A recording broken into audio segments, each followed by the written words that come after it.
Marthe Gauthier, une jeune cardiopédiatre en stage aux États-Unis, apprend cette technique permettant de cultiver les cellules pour mieux les déchiffrer. À son retour en France, elle rapporte ce savoir-faire à Trousseau, où elle trouve un poste.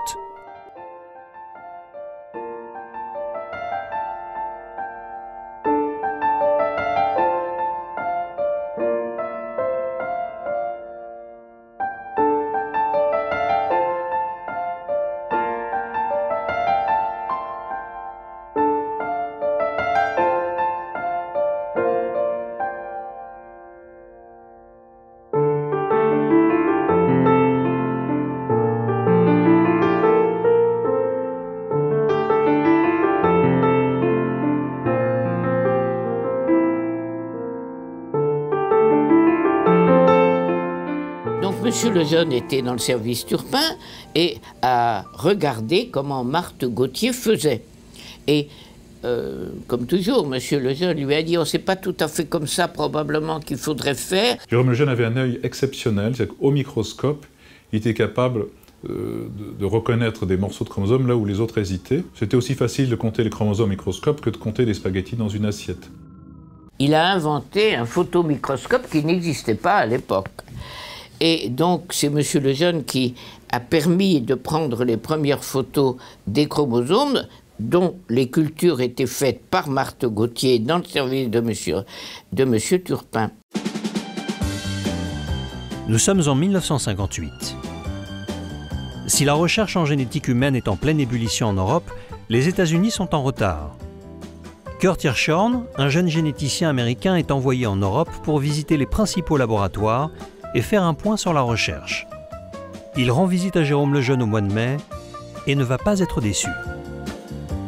I visited him because he was one of the first people who was studying chromosomes in humans and trying to figure out whether abnormalities in chromosomes were responsible for diseases. So he was an important one to visit among the geneticists in Europe.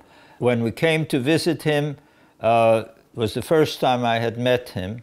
He was very excited when we walked in, and the reason he was excited, he took me to his small laboratory with a monocular microscope and told me to look down the microscope and tell me how many chromosomes 21 I see in the preparation that he had under the microscope. And I looked and I counted and I said, there are 3.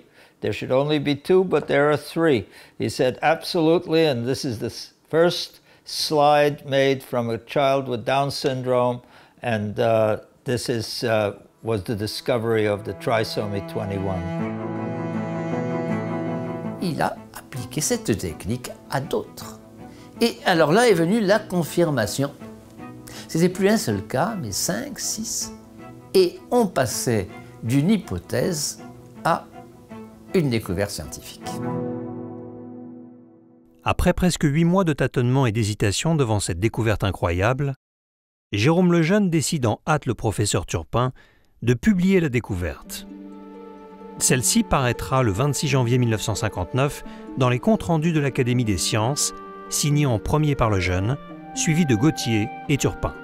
Actuellement, il y a un pugilat entre, sous le nom de Marthe Gauthier, qui aurait dit que M. Lejeune lui avait volé sa découverte. Mais ça ne tient pas debout.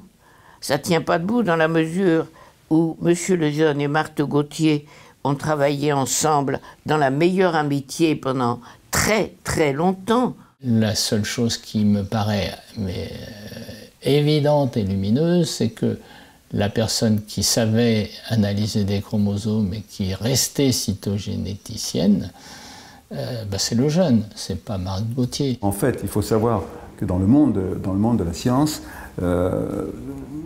c'est le patron du laboratoire qui signe en dernier, qu'il ait compris ou non ce qu'il y avait dans le travail, et que la personne qui signe en numéro 2, c'est la personne qui a servi de technicien dans le travail. Mais ce travail a été vraiment initié par Jérôme Lejeune, c'est lui qui l'a voulu. And he was so excited because it was a discovery that he recognized would be the foundation of a whole new field of genetics.